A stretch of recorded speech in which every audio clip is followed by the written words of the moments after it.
call last night. I'm going through it, man. 25. Yeah, old man Keegan yesterday. The gist of this question in this segment is, what's next? What's his ceiling? What's his floor? And can I tell you something, Jason? Yeah. I've covered this team a long time. I've seen a lot of players come in and out. I am incredibly confident in telling you that when it comes to Keegan Murray, I have no clue. Yeah, and I think that's probably a fair answer because, I feel like there's been a time like Keegan, he's untouchable. Like, look, they drafted him, he's developing. Don't move Keegan. Totally understand that. Yeah. But when that's the premise, then what's the end game? So then the assumption is there's this lofty ceiling. Yes. I don't know where his is. And I think to Keegan's credit and maybe detriment at the same time, I think he's very moldable and will fit in. So like last year when they added DeRozan, not shocking to me that some of his numbers went down. Sure. Because that Fox needs to be fed and Sabonis and a lot of mouths to feed. Yeah, ahead of him. Right. And he's going to concentrate on defense and be a two-way guy, and that's great. But at what point, if you're kind of the guy that, hey, nobody thinks they should trade him because they like what he is, like who he is, and like what he can become, can he become then a number 2 on a team or a number 1 on a team? And right now it doesn't appear that way. But does he have to be more aggressive or demand like, no, this is my team and I'm the best player, which I don't know that he is that, or does he have that potential, or is that just crazy talk? I think the big problem, Jason, and you hit on it perfectly, is that I don't know. Like, for example, let's say, of course, I hope this doesn't happen. Oh, I won't use hurt. I'll use traded. But my point is, let's say DeMar DeRozan and Zach LaVine aren't playing next year for whatever reason. I don't know what would happen if Keegan Murray was given the number 1 slot. I mean, literally the number 1 go-to guy on the team. I don't know, because we've never seen that. For most of his career, his rookie year, his job was to stand in the corner. Yeah. And do what he could. We're like, well, can he create his own shot? We've seen him be able to create his own shot. We've seen him be able to hit from outside. We've seen him be able to penetrate. We've seen him obviously play plus defense. I don't know if Keegan Murray's ceiling is Mikal Bridges with slightly worse defense and better offense, or if he's just who he is now at 25. But the wild card is that he's never had that opportunity to be the number 1 guy. Yeah, and he snuck in there in that rookie season. Remember, had that crazy game against Utah where he had, 47? Yes. Or second year, whatever it was, and it showed the ability that, man, obviously he got crazy hot, hit a bunch of threes, but he took over a game. Yes. And, okay, that's one example. I don't know that he's done it a ton, but can he? If it's like, if he's asked to be that guy, and I don't think right now, to your point, like with LaVine, with DeRozan, even with Sabonis to some extent, I don't think that's what he's going to be asked to do, but could he? And at some point, some guys do break through, and it's like, wow, that guy's really developed. That guy's become the guy. It doesn't seem like that's his path, but where is it? What is his path? And there's nothing wrong with being that second or third option on a good team. Well, this team hasn't been that good of a team.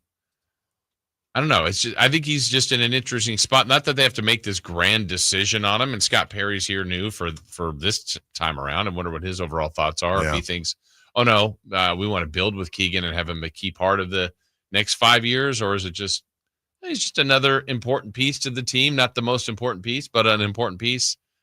I just kind of don't know where we're going with him. This isn't a catch-all, Jason, but I was bringing this up while you were breaking that down. Usage rate, because it kind of ties into what we've been talking about, which is, well, what kind of chance does he have? And I haven't looked at these numbers. I was just bringing them up as we go. So he's no longer with the team, but he's been with the team the bulk of Keegan's career. De'Aaron Fox's usage rate with the Kings last year, 29.1%. All right, 29.1% is what his usage rate was as a member of the Sacramento Kings last year. So I don't want to get too nerdy with you guys, but when you're talking about usage rates, how would I break this down? Let me see if they've got just a real easy. It's basically what percentage the guy is, and some nerds are going to get mad at me, but it's what percentage the team uses. XYZ type of dude, right? So, well, do you have a comp of another player on the team? As a matter of fact, okay, an estimate of the percentage of team plays used by a player while they're on the floor. So, yes, I do. So, for De'Aaron Fox, his usage last year was 29.1% with the Kings. Domantas Sabonis. It's the same as Keegan. Keegan's usage rate? Didn't you say 29.1 for Keegan? No. I if I did, I apologize. Those were both De'Aaron Fox. Okay. Domantas Sabonis last year with the Kings, usage rate 21.6. That's down from 22.2, but you get kind of the idea. DeMar DeRozan, usage rate 25%. Zach LaVine, usage rate 23.7%. Keegan Murray, usage percentage 15. Yeah. So what if he's at 20? What if he 22? What I want to know, I would love to know this. Jason, what if he was at 29, which is what Fox was like? I want to know. Right. What if, and to your point, 22, 25, 20. I don't know what his ceiling is because he has not been given the opportunity to exercise his ceiling. If he is and by the way, I'd love to see if you're going to have Zach LaVine and DeMar DeRozan on this team, I'd love to see what this team would look like next year if Keegan Murray had the highest usage rate. Yeah. I'd love to see it because for me, this would be a fascinating conversation to have with Doug off the air, to be honest, because on the air, he's going to be handcuffed.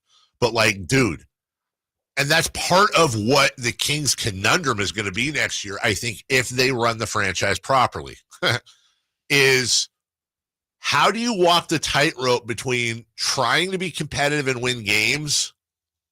And maybe part of that is using it. Maybe DeMar needs to go to the bench. Maybe Zach LaVine needs to be a second or third. I don't know. But also, you kind of got to showcase these guys because you do want to move on them. Right. And they can't move on them right now. So you can't bury them because you're dropping their value. For me, honestly, the smartest thing to do would be to make Zach LaVine and DeMar DeRozan number 1 and number 1A and throw the entire offense at them and have them each play 36 minutes a night. And hopefully they both go crazy. And then at some point, somebody needs scoring, these massive numbers, and you maximize your value, short-term pain, long-term gain. I don't think they're going to do that. But with Keegan, I think he's just constantly been trapped in the situation where I get it the rookie year, but when you're looking at his usage rate, Jason, over the years, he's played in the league 3 years, 15.8, then 18.1, then down to 15 last year. And isn't he still, wouldn't you say, the way it's framed right now, he's still kind of trapped? He is 100% still trapped. By the way, his field goal percentages, 45-3, 45-4, 44-4. Now, please keep in mind, that middle number, that's his highest usage rate. And guess what? He averaged 12.2 points a game his rookie year. Then the year he had a 18 usage rate, 15.2. Last year, 12.4.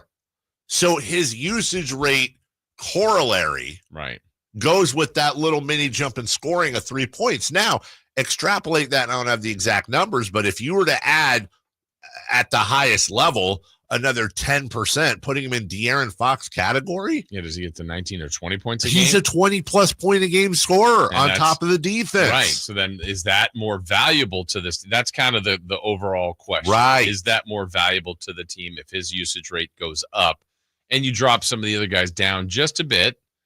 I wonder. There is a possibility that Keegan Murray is the best all-around player on the Sacramento Kings. We just don't know it yet. So that is why you see they value him that way. He's untouchable in every trade talk, but if he's going to keep being untouchable, then you need to treat him a little more like an untouchable, and you need to showcase him a little bit more like an untouchable. We'll take a break. When we come back, we'll go around the diamond, check in on baseball. Don't forget, Sacramento Republic and Huddersfield Town owner Kevin Nago is going to join us at 9 a.m. Just